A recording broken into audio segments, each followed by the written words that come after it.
말씀은 누가복음 17장 11절로 19절 말씀입니다. 누가복음 17장 11절로 19절 말씀을 우리 함께 합독하여서 같이 읽겠습니다. 같이 읽습니다.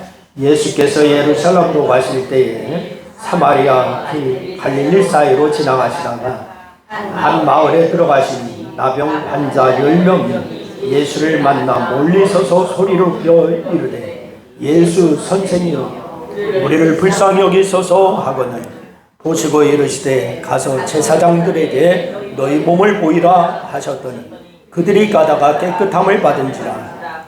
그 중에 한 사람이 자기가 나은 것을 보고 큰 소리로 하나님께 영광을 돌리며 돌아와 예수의 발 아래 엎드려 감사하니 그는 사마리아 사람이라. 예수께서 대답하여 이르시되 10사람이 다 깨끗함을 받지 아니하였느냐? 그 9은 어디 있느냐? 이 이방인 외에는 하나님께 영광을 돌리러 돌아온 자가 없느냐 하시고 그에게 이르시되 일어나 가라 내 믿음이 너를 구원하였느니라 하시더라. 아멘. 할렐루야. 여러분 모두에게 하나님의 놀라운 축복이 함께하기를 주의 이름으로 축원합니다. 우리 옆사람하고 뒷사람하고 다 한번 인사하시죠. 같이 예배드리겠습니다. 반갑습니다. 은혜 받으십시다. 할렐루야. 할렐루야.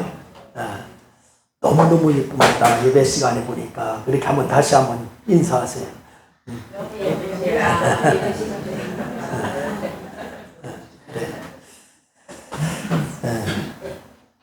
여러분 자녀에게 있는 것을 생각해 보면은 사실 모든 것이 다 부모님에게서 받은 겁니다.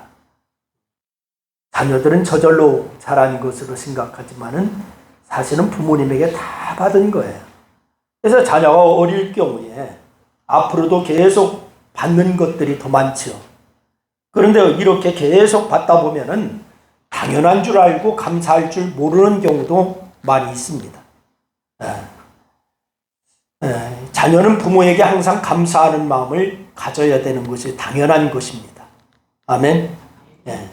그래서 이와 똑같은 것이 하나님께 대한 감사입니다. 여러분 성도는 모든 것이 다 하나님께 받은 겁니다. 믿습니까? 하나님의 자녀된 것도 믿음도 살아가면서 누리는 행복도 사실은 모두 하나님께 다 받은 거예요. 하나님께 받지 않은 것이 하나도 없습니다. 다 받은 거예요. 그런데 신앙생활을 오래 하다 보면은 그 모든 것들이 다 당연한 것으로 생각하는 경우가 많이 나타납니다. 어린아이들의 친구로 알려진 방정환 선생님의 일화를 제가 소개를 합니다. 여러분 어느 날 방정환 선생님께서 밤늦게 책을 읽고 있었습니다. 그런데 갑자기 창문이 열리더니 복면을 한 강도가 불쑥 들어와서 시퍼런 칼을 들이대면서 꼼짝 마라, 손들어 그러는 거예요. 그래서 이 방정환 선생님이 말을 합니다. 아니 꼼짝 않고 어떻게 손을 든단 말이요? 이렇게 얘기했어요. 강도가 주춤하며 말을 바꿉니다. 그럼 손들고 꼼짝 마라 이렇게 얘기했어요. 그리고 잔소리하지 말고 돈이나 내놔 이렇게 얘기합니다. 그렇지 않으면 죽여버릴 거야 이렇게 얘기해요. 방정환 선생님 별로 놀라는 기색도 없이 일어나서 책상 서랍을 열고서 그 당시에 390원을 그 강도에게 내놓았습니다. 당시 390원은 엄청나게 큰 돈입니다. 그런데 내가 가지고 있는 돈은 이것이 전부이니까 가지고 가시오 이렇게 얘기를 해요. 그러니까 주인이 태연하게 돈을 주자 이 도둑은 이상하다 싶어서 불안해지기 시작했습니다. 그래서 얼른 도망가려고 돌아서는데 이번에는 방정환 선생님이 소리를 쳤습니다. 여보시오, 돈을 주었으면 고맙다고 인사라도 해야 할 거 아니요? 이렇게 얘기를 합니다. 깜짝 놀란 이 강도가 가슴을 쓰다듬으면서 한마디 내뱉는데 그래 고맙다 이놈아 이러는 거예요. 이거 얼마 후에 날이 밝았습니다. 누가 문을 두드리면서 이제 노크를 합니다. 밖에 나가봤더니 바로 이 수갑을 찬 그 강도가 경찰에 끌려왔습니다. 경찰이 물었습니다. 선생님, 간밤에 많이 놀라셨지요? 이 사람이 선생님 댁에서 강도질을 했다고 하기에 확인을 하려고 같이 데리고 왔습니다. 맞지요? 라고 하면서 경찰이 방정환 선생님에게 물었습니다. 이때 방정환 선생님이 차분하게 대답을 합니다. 이 사람이요, 내가 어제 저녁에 만났지요. 어젯밤에 우리 집에 왔었습니다. 근데 이 돈이 필요하다고 하기에 사정이 딱해 보여서 내가 390원을 주었습니다. 그랬더니 고맙다고 인사까지 하고 갔습니다. 라고 하면서 얘기를 해요. 경찰이 이상한 눈으로 바라보면서 이 사람이 분명히 선생님 댁에서 돈을 뺏었다고 자백했는데요. 이게. 그래도 이 방정환 선생님이 태연하게 말합니다. 아니, 이 사람 그렇게 정신이 오락가락해서야 되겠는가? 내가 돈을 주니까 인사까지 하고 가지 않았어? 돈을 빼앗아가는 강도가 인사를 하는 법이 어디 있어? 이렇게 얘기를 합니다. 그래서 경찰은 결국 그 강도를 풀어주었습니다. 경찰이 돌아가자 그 강도는 방정환 선생님 앞에 무릎을 꿇습니다. 선생님 용서해 주세요. 선생님 같은 분 처음입니다. 방정환 선생님은 강도의 등을 두드리면서 얘기를 해. 일어나시오. 사람이 어렵다 보면 그럴 수도 있는 거 아니요.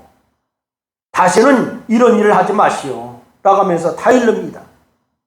그러자 강도가 방정환 선생님에게 간청을 했어요. 선생님, 저에게 소원이 있습니다. 선생님 곁에서 평생 선생님을 섬기며 살게 해주십시오. 라고 하면서 간청을 했어요.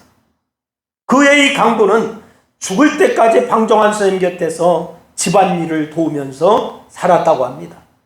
여러분, 비록 강도짓을 한 사람이지만은 은혜를 아는 강도였어요. 여러분, 그런데 오늘 본문 말씀에 보니까 은혜를 모르는 사람들이 나오고 있습니다. 감사를 모르는 사람이 나오고 있습니다. 하나님 나라의 복음을 부지런히 전하시던 예수님이 오늘 예루살렘으로 가시는 길에 사마리아와 갈릴리 사이로 지나가시게 되었습니다. 그런데 예수님이 어떤 마을을 들어가시자 나병 환자 10명이 예수님을 만나 멀리 서서 소리를 지릅니다. 예수 선생님, 예수 선생님, 우리를 불쌍히 여겨주세요. 막 외칩니다. 당시의 나병 환자는 전혀 문제 때문에 격리를 당하여야 했던 그러한 시대입니다. 그래서 사람을 만날 수도 없고 굳이 이야기를 하려면 멀리 떨어져서 이야기를 해야 하는 그러한 시대입니다. 그래서 예수님을 보고 멀리 서서 고쳐달라고 외쳤던 거예요. 그저 예수님은 그들을 보고서 제사장들에게 가서 너희 몸을 보이라 라고 이렇게 말씀을 해 주십니다. 성경을 보면 나병인지 아닌지, 그리고 나병에서 고침을 받은 것인지 아닌지 판단을 제사장이 했기 때문에 예수님은 그렇게 말씀을 하신 겁니다. 제사장에게 가서 너희 몸을 보이라. 그런데 놀라운 일이 벌어졌어요. 제사장에게 가는 도중에 몸이 깨끗하게 되었습니다. 할렐루야. 그저 그들 중에 한 사람이 자기 병이 나은 것을 보고서는 큰 소리로 하나님을 찬양하면서 돌아와서 예수님의 발 아래 엎드려서 감사를 드렸는데 그 사람은 사마리아 사람이었다라고 성경은 증언하고 있습니다. 이때 예수님께서 그 사람에게 얘기하지요. 10사람이 다 깨끗하게 되지 않았느냐? 그런데 9은 어디 있느냐? 이 이방인 외에 하나님을 찬양하러 돌아온 사람이 없다는 말이냐? 그렇게 마시고 그에게 말씀하십니다. 일어나 가거라. 내 믿음이 너를 낫게 하였다. 할렐루야. 뭐가 낫게 하였다고요? 믿음이 낫게 하였다. 당시의 나병은 불치병입니다. 온몸이 썩어 들어가서 결국 죽음에 이르는 끔찍한 병입니다. 이런 끔찍한 병을 앓고 살아가던 사람들이 예수님을 만났고 고침을 받았습니다. 그런데 한 사람 외에는 감사가 없었다라고 얘기를 하고 있습니다. 어쩌면 이것은 지금도 마찬가지일지도 모릅니다. 하나님의 은혜로 예수님의 희생으로 우리는 구원받았습니다. 아멘. 그래서 이 천국의 백성이 되었어요. 그럼 우리는 주님을 향한 감사가 있어야 돼요. 감사가 표현되어야 됩니다. 그런데 우리에게는 감사보다는 불평과 원망과 불만이 더 많습니다. 감사가 없는 세대라고 말할 수가 있습니다. 그럼 감사가 없는 이유가 뭘까? 우리가 감사가 없는 이유가 뭘까? 첫째는 당연하다라고 생각하기 때문에 그렇습니다. 뭐하다고요?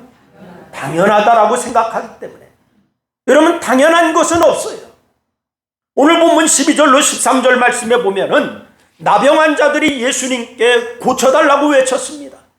그저 예수님이 고쳐주세요. 이 사람들은 예수님이 어떤 환자든지 병을 고쳐준다라고 하는 이야기를 들었어요. 예수님이 어떤 환자든지 다 병을 고치고 있다라고 하는 이야기를 들었습니다. 전해 들었습니다.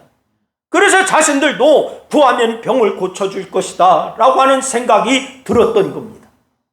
그래서 구했습니다. 그랬더니 주님이 병을 고쳐주셨습니다. 그러니 이들의 마음에는 당연하다라고 하는 생각이 드는 겁니다. 아니, 다른 사람도 다 고쳐주지 않았어? 예수님 앞에 구하면은 다 고쳐줬잖아. 이런 생각이 드는 거예요.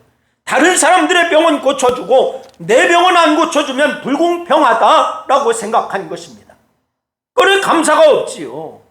그래, 감사도 없이 그냥 자기의 갈 길로 가버린 거예요. 그럼 우리는 어떨까요? 나는 감사하는 사람이니까.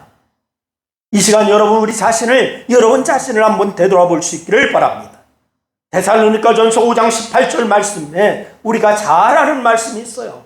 여러분, 우리 한번 다 같이 한번 읽어보겠습니다. 데살로니가전서 5장 18절 시작. 범사에 감사하라. 이것이 그리스도 예수 안에서 너희를 향하신 하나님의 뜻입니다. 할렐루야. 여러분, 하나님의 뜻이 뭐라고 얘기하십니까?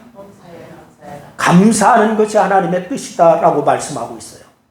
범사에 감사하는 것이 하나님의 뜻이다. 그렇다면 나는 감사하는 사람입니까? 주님이 나를 구원하신 것에 대한 감사가 있습니까? 주님께서 나를 구원하시려고 십자가에 못 박혀 죽으셨어요. 6시간 동안 십자가에 달려 물과 피를 다 흘리셨어요. 조롱돌 당하시고 멸시를 당하셨어요. 그럼 주님께서 왜 그런 고통을 당하셨습니까? 나의 죄를 사하기 위함 아닙니까? 근데 우리는 주님이 이렇게 고난당한 것은 당연하다라고 생각할 때가 많아요. 그러나 주님은 나를 위해서 그런 고난을 당할 이유가 없는 분이에요. 여러분, 한번 생각해 보세요. 여러분과 저를 위해서 주님이 그 고난을 당할 합당한 이유가 있습니까? 그럼에도 그렇게 하신 이유, 주님이 우리를 향한 무조건적인 사랑 때문에 그 고통 당한 줄로 믿으시기를 바랍니다. 우리는 주님의 그런 놀라운 은혜와 사랑을 잊고서 사는 사람이에요. 다 같이 한번 따라합니다. 나는 주님의 놀라운 은혜와 사랑을 잊고 사는 사람이다. 그렇습니다. 여러분과 저는 주님의 이 놀라운 은혜와 사랑을 잊고 사는 사람이에요. 그러니 당연히 우리는 감사해야 될 것이 많은 사람인 줄로 믿으시기를 바랍니다. 그런데 우리는 어떠합니까? 감사하며 사는 사람입니까? 혹시 당연하다고 생각하지는 않으시나요? 9명의 나병을 앓던 사람을 보시기를 바랍니다. 그들에게 죽을 병에서 고쳐주신 예수님께 대한 감사가 없습니다. 그것은 예수님은 병을 고쳐주시는 것이 당연하다 생각 때문에 그렇습니다. 그러면 나에게도 이런 생각이 있지 않는가? 예수님이 우리를 위해서 희생하신 것이 당연하다라고 생각지는 않는지요? 어떤 것도 당연한 것은 없습니다. 여러분, 모든 것이 은혜고 사랑입니다. 이 사실을 안다면 감사할 수밖에 없는 여러분과 제가 될 수가 있는 줄로 믿으시기를 바랍니다. 두 번째로, 감사하지 않는 이유, 병 고친 것이 자기의 공로라고 생각하기 때문에 그래요. 병 고친 것이 자기의 공로다. 여러분, 이들은 병 고침을 주님께 구했어요. 근데 주님이 제사장들에게 가서 내 몸을 보이라 라고 이렇게 말씀하십니다. 그래서 제사장에게 달려가다가 고침을 받았어요. 근데 여러분, 그러니 순간적으로 어떤 생각이 들겠습니까? 이 병이 고쳐진 것은 내가 제사장에게 달려갔기 때문에 고쳐졌다 이 생각이 들었는지도 몰라요. 그래 감사가 없고 제 갈 길로 가버린 거예요. 여러분, 자신의 공로로 구원받았다고 하는 분 계십니까? 그래서 당신의 공로가 무엇이냐라고 물었더니 그분이 이렇게 대답했어요. 내가 믿었잖아요. 내가 믿었잖아요. 내가 믿지 않으면 하나님이 나를 구원 못하실 거요. 이렇게 여러분 대답하시는 분 혹시 없습니까? 그래, 구원은 전적으로 자신의 공로라고 하는 거지요. 그 말에는. 그러나 여러분, 이렇게 생각하십니까? 그런데 에베소서 2장 8절로 9절 말씀을 우리가 분명히 보셔야 됩니다. 에베소 2장 8절로 9절 말씀 우리 다 같이 한번 읽습니다. 시작. 너희는 그 은혜에 의하여 믿음으로 말미암아 구원을 받았으니 이것이 너희에게서 난 것이 아니요 하나님의 선물이라. 행위에서 난 것이 아니니 이는 누구든지 자랑하지 못하게 하려 함이라. 할렐루야.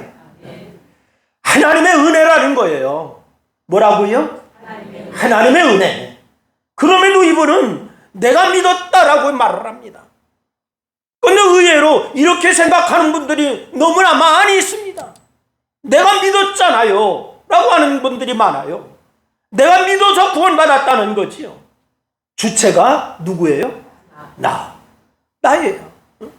여러분, 오늘 이 자리에 여러분이 예배하러 나오셨어요. 주께서 여러분을 이곳에 있게 하신 줄로 믿으시기를 바랍니다. 우리에게는 우연이 없어요. 여러분, 그러니 성경은 믿음이 내 안에서 어떻게 생겨났느냐 이걸 설명하고 있습니다. 믿음이 내 안에 어떻게 해서 생겨났느냐.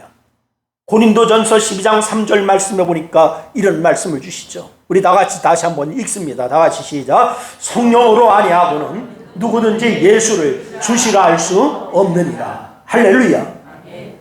성령으로 아니하고는 누구든지 예수를 주시라 할 수가 없느니라. 예수 믿는 믿음을 누가 주셨습니까? 성령님께서 주신 거예요.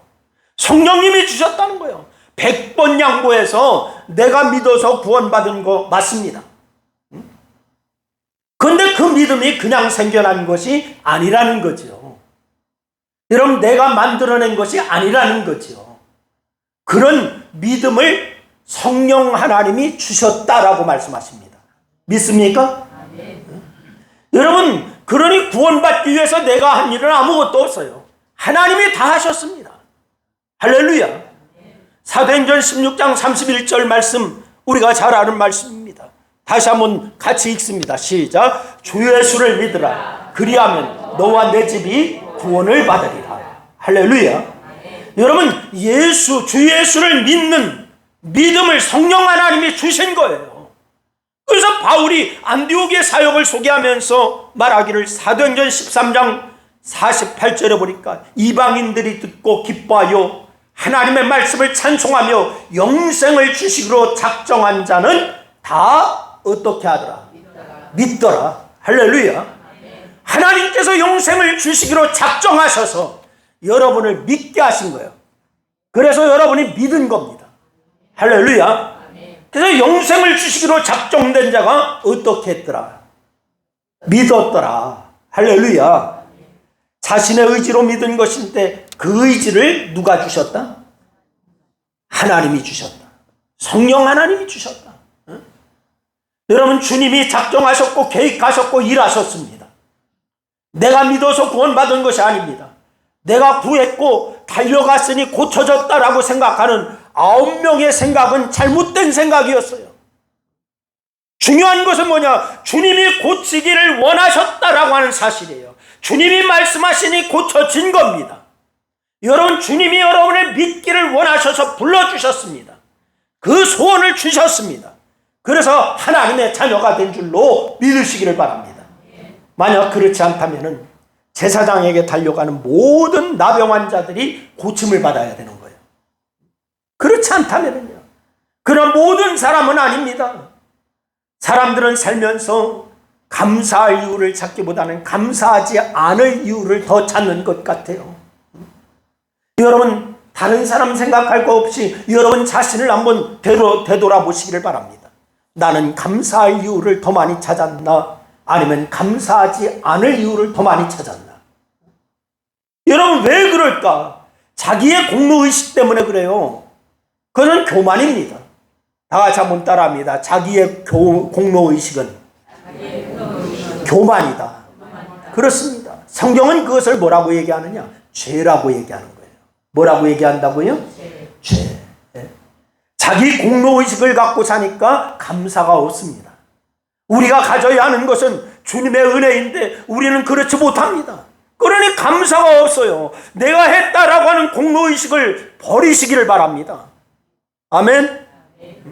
모든 것은 다 주님의 은혜입니다.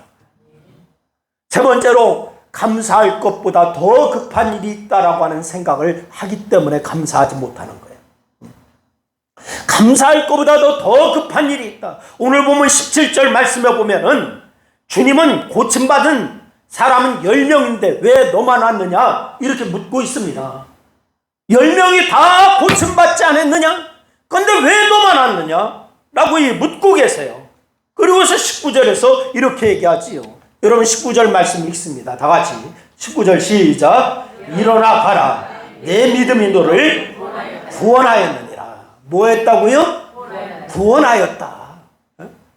평생 고통 가운데 격리되어 살아야만 한 나병 환자들이 고침을 받았어요.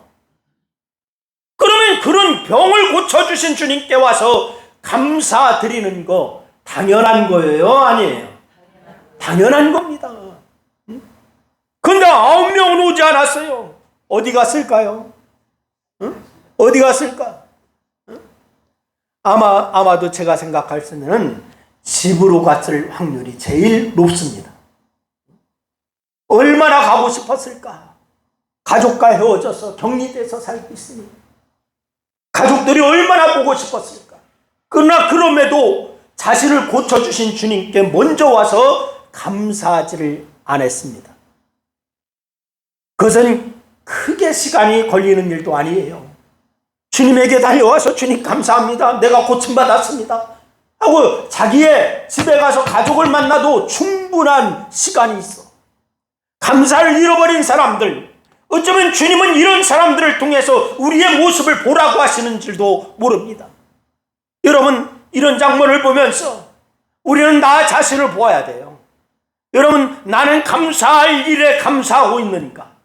감사를 표현하고 있는가? 하나님께 하는 감사만을 말하는 것이 아니에요. 여러분, 나는 내 주변의 사람들에게 감사를 표현하고 있는가? 내 형제에게, 내 부모에게, 같은 교회에게 감사를 표현하고 있는가? 많은 사람들이 하나님이 주신 은혜를 당연하게 생각을 해요. 그래서 감사를 하지 못해요. 여러분, 시편 50편 23절 말씀해 보니까 이런 말씀을 하시죠. 우리 다 같이 한번 읽습니다. 시편 50편 23절 다 같이 시작. 감사로 제사를 드리는 자가 나를 영화롭게 하나니 그의 행위를 옳게 아는 자에게 내가 하나님의 구원을 보이리라. 할렐루야. 감사로 제사를 드리는 사람이 하나님을 어떻게 한다고? 영원하게 하고 그 사람에게 하나님의 뭐가 보인다? 구원이 보인다. 많은 사람들이 은혜를 말하고 감사를 말하지만은 실제로 감사를 표현하는 사람은 많지 않은 시대입니다. 여러분, 감사하고 있습니까? 여러분, 이렇게 물으면은 감사할 일이 있어야 감사하지요. 이렇게 대답하는 분도 있어요. 아니, 감사할 일이 있어야 감사하지요. 여러분, 감사한 일이 있어야만 감사하는 것은 낮은 수준의 감사입니다. 감사할 수 없는 조건에서 감사하는 거, 이게 바로 신앙입니다. 다 같이 한번 따라합니다. 감사할 수 없는 조건에서 감사하는 거, 이것이 신앙이다. 여러분, 신앙생활 하고 계십니까? 묻습니다. 여러분, 신앙생활을 하고 계십니까? 그럼 여러분, 감사할 수 없는 조건에서 감사하는 거, 이게 바로 신앙입니다. 그런 사람에게 하나님은 감사할 일을 더 주시는 거예요. 그냥 감사가 감사를 만들어내는 거예요. 그냥 범사에 감사할 때 여러분, 감사의 조건이 넘치게 될 줄로 믿으시기를 바랍니다. 오늘 본문에서 한 사람이 감사를 표현하러 왔어요. 주님의 은혜를 잊지 않은 거지요. 그저 주님은 감사하는 그에게 뭐까지 주십니까? 구원까지 주셨어요. 내 믿음이 너를 구원하였느니라. 육적으로 질병에서 고침받고 영혼까지 구원을 받았어요. 그래 감사는 뒤로 미룰 일이 아니에요. 여러분 늘 해야 하고 잊지 말고 해야 하는 일, 이것이 바로 감사인 줄로 믿으시기를 바랍니다. 다니엘서 6장 10절 말씀에 보면은 앞으로 30일 동안 누구에게도 기도하지 말아라. 이게 왕의 명령이 떨어졌습니다. 근데 기도하면 어떻게 하겠냐? 사자굴에 집어넣겠다라고 하는 왕의 명령이 떨어졌어요. 근데 다니엘이 어떻게 하는지 기록되어 있습니다. 그것을 뻔히 아는 다니엘이에요. 그런데 다니엘서 6장 10절 말씀, 다니엘이 어떻게 하나 우리 같이 읽겠습니다. 다 같이 시작. 다니엘서 6장 10절 말씀 다 같이 시작. 다니엘이 이 조서에 왕의 도장이 찍힌 것을 알고도 자기 집에 돌아간 윗방에 올라가 예루살렘으로 향한 창문을 열고 전에 하던 대로 하루 3번씩 무릎을 꿇고 기도하며 그의 하나님께 뭐 하였더라? 감사하였더라. 감사하였더라. 여러분 한번 생각해 보세요. 하루에 3번씩 기도하는데 말 같지도 않은 그런 왕의 명령이 떨어졌어요. 기도와 다른 왕회의 다른 데에 기도하는 자는 사자굴에 집어넣으리라. 여러분 합당한 명령이요 부당한 명령이야. 부당한 거예요. 이것을 사자굴에 넣는다라고 하는 것을 알면서도 평시에 하던 대로 창문을 열고 감사하였더라. 여러분 그렇게 말씀하고 있어요. 이런 상황에서 다니엘은 감사 기도를 드린 거예요. 불평의 기도가 아닙니다. 한탄의 기도가 아닙니다. 감사의 기도입니다. 부끄러운 얘기지만은 저도 너무너무 힘들 때는 하나님 앞에 투정하듯이 얘기해요. 하나님 어찌하시자는 거예요. 하나님 제가 못하겠는데요. 주님 하세요. 이럴 때도 있어요. 불평할 때도 있어요. 아니 주님 너무 하시는 거 아니에요? 이럴 때도 있어요. 제 마음 가운데. 그러나 이런 상황에서도 다니엘은 뭐 했더라? 뭐 했더라? 감사했더라. 기도하면서 감사했더라. 더 큰 은혜를 주시는 하나님이 감사하는 자에게 더 큰 은혜를 주시는 줄로 믿으시기를 바랍니다. 여러분 다음 주일 우리가 맥주감사주의를 지켜요. 한 해 중에 중간에 자리하고 있는 맥주감사절입니다. 내가 한 해를 감사하며 살고 있는지 점검해 볼 수 있는 아주 중요한 절기이기도 합니다. 지금 이 세대를 감사가 없는 세대라고 얘기를 하고 있어요. 하나님의 은혜로 구원받아서 영원한 삶을 선물로 받은 우리는 이 세상에서 살며 어떠하든지 영원한 하늘나라를 바라보면서 항상 감사하면서는 성도가 되어야 되는 줄로 믿으시기를 바랍니다. 믿음의 선진들의 감사를 보면서 감사가 없는 세대에 감사하여서 감사가 가득하고 은혜가 가득한 행복한 삶을 사는 우리 신방교회의 모든 성도가 되길 수 있기를 주님의 이름으로 축원합니다. 말씀을 생각하면서 우리 한 2분 동안 합심하여서 함께 기도하시겠습니다. 말씀을 생각하며 그렇습니다. 주님, 이 세대가 감사가 없는 세대라고 얘기하지만은 주님, 먼저는 나를 구원해 주신 것이 너무너무 감사한 것이고 하나님의 자녀되었다고 하는 것이 감사한 것이고 이제까지 온 것이 하나님의 은혜로 온 것이 감사한 것입니다. 감사가 있는 저희가 되게 해서 도와주시고 감사를 아는 삶을 살겠습니다.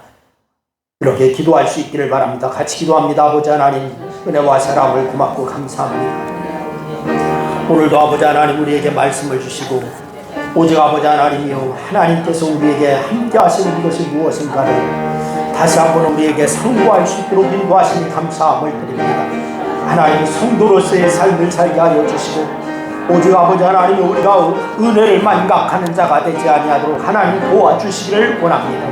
늘 아버지 하나님 감사가 감사를 이루는 것인 줄로 믿습니다. 범사에 감사하는 그런 역사가 있게 하여 주시고 오직 아버지 하나님의 불평과 불만을 없애버리고 마귀가 주는 유혹에 우리가 아버지 떨쳐버리는 그런 역사가 있게 하여 주셔서 하나님의 은혜 가운데 늘 승리의 역사를 이루기에 부족함이 없는 저희 모두가 다 될 수 있도록 하나님 역사하여 주시고 인도하여 주시기를 원합니다. 아버지 하나님, 이 한 주간도 아버지의 주와 더불어 승리하는 한 주간이 되게 도와주시고, 오직 아버지는 우리가 아버지의 이 시대를 공부하지 말게 하여 주시고, 오히려 하나님의 은혜로서 하나님의 자녀로서 이 시대를 아버지는 역행하며 이 시대를 지배하는 그런 믿음의 역사가 있게 하여 주시옵소서. 오늘 이 시간도 주께서 함께 하시고 영광 가운데 함께 하신 주님 감사하며 예수님의 이름으로 기도드리옵나이다. 아멘.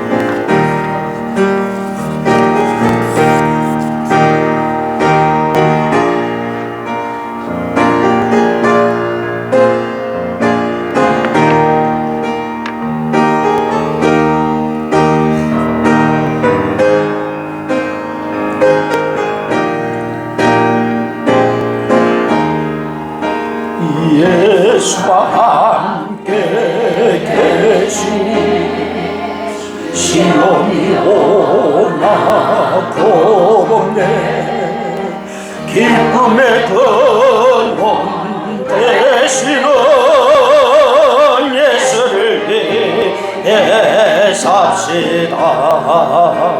날마다 주를 섬기며 언제나 주를 기리고 그 사랑 안에 살면서 딴 길로 가지 맙시다. 이 세상 사는 동안 내 죄를 면파하면서 무한한 복나 주시는 예수를 위해 삽시다. 날마다 주를 섬기며 언제나 주를 기리고 그 사랑 안에 살면서 딴 길로 가지 맙시다.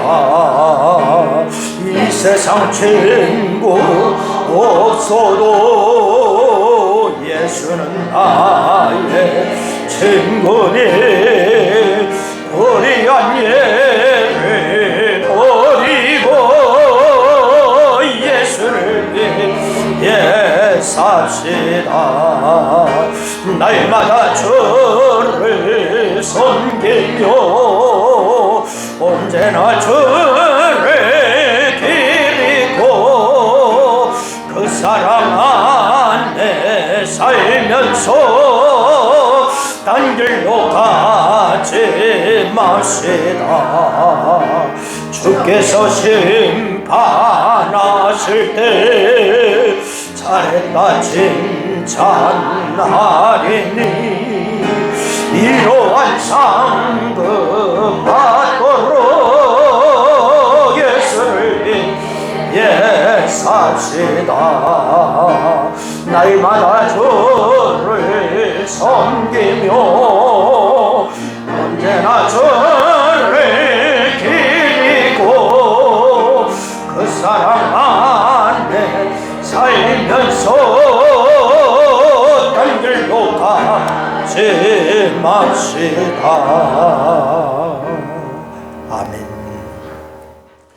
지금은 우리에게 영원한 생명을 주신 예수 그리스도의 은혜와 우리를 지으시고 자녀로 삼아주신 하나님 아버지의 사랑하심과 예배를 통하여 하나 되게 하시는 성령의 교통하심이 하나님을 왕으로 모시고 살기로 작정하며 범사에 감사하며 감사의 놀라운 역사를 경험하며 살기를 소원하는 사랑하는 성도들 무리오회와 저들의 가정과 또한 주님의 몸된 교회의 이제로부터 영원토록 함께하시기를 축원하옵나이다. 아멘.